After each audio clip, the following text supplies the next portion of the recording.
ګرانو کتونکو زما سره په څنګ کې موجود دی قائد مظلومین بیرسټر عمر بختیار خان عمرزی.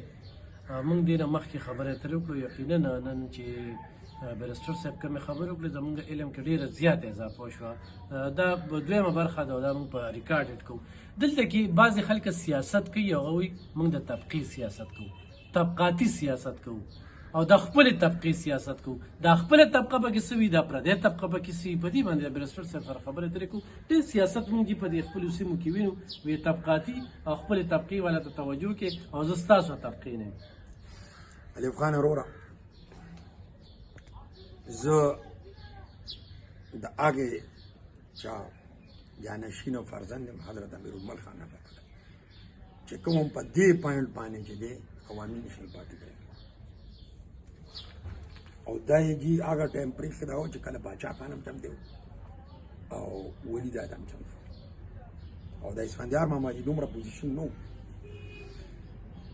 او وجه یې دا وه چې دا جي مې ورته ووې حضرت امیرالملک خان رحمة الله علیه کولو یې ورته ووې چې دادا مونږ دغه کو نن په پښتون دپاره مونږ جنګېږو چې زه نن پښتون نو په پښتنو کې هم د غلبې مثال دی. سبا به یو کس راپاسي چې زه محمد زه یم او بل به راپاسي چې زه یوسف زه یم او بل به راپاسي چې زه ممند یم، زه باجوړی یم، زه کوچی یم، زه مشواني یم، زه ککړ یم. ټیک شو. نو ولي دادا او دا جي مې دي په رښتیني دي. هغه ورته وایي چې هغه ولي دادا په انګریزي لږ ډېره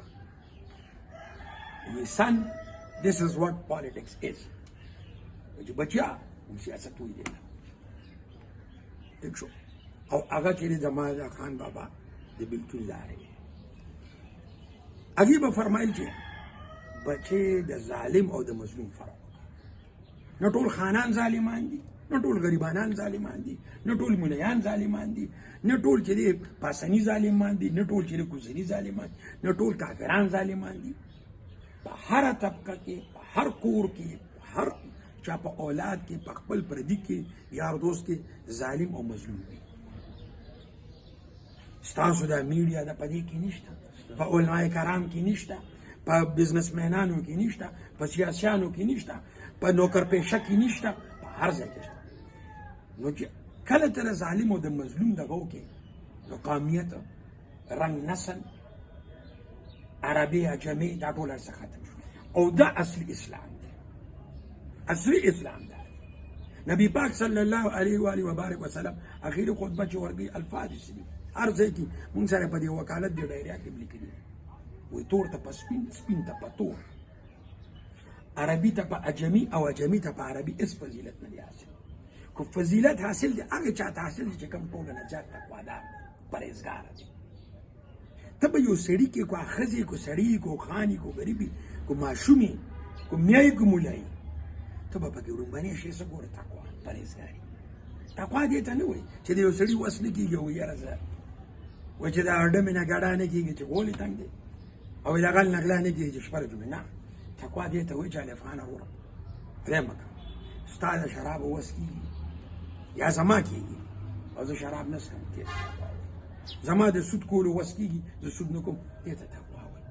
زما چې د یو کس ته وژلو وس کېږي، زه یې نه وژنم، د الله نه یارې، دې ته تقوا وایي. او طبقه طبقه چې کومه ده، طبقه هم دغه شوه که نه. ممند هم یو طبقه ده، کلاس فور هم یو طبقه ده، بیروکریټ هم یو طبقه ده، سیاسي هم یو طبقه ده، وکیل هم یو طبقه ده، خان هم یو طبقه ده، غریب هم یو طبقه ده. طبقه هم دغه شی دی. دا ده.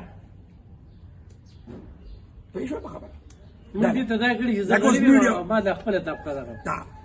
نو دا ټول چې څوک دا سیاست کوي د ظالم او د مظلوم نه غیر، د تقوادار او ظالم نه غیر، بې تقوی والا نه، نو دا چې دی د الله او د الله د پیغمبر صلی الله علیه وسلم خلاف دی. دا سړی مسلمان کم از کم نشي کېدلی. مسلمان به چرېم چې دی د طبقاتي دغه ونه کړي. دې طبقې کې دا هم راځي کلي وطن یو سړی وایي زه د اشنغر یم، بس زه خو اسمري یم. لکه ما په خپله کتلي زمونږ په دې خانې کې خو هر قسم خلک شته، د بیرو، د باجوړ، د ممندو. یاره دا خوښ یم ممند دی. ولې خوښ یم ممند دی؟ ممندانو کې څوک سړیتوب کس نشته. ای به تنګي کې به چېرې ډېرو خلکو سره ممندانو ظلم کړي، خو ته د ووایه چې د تنګي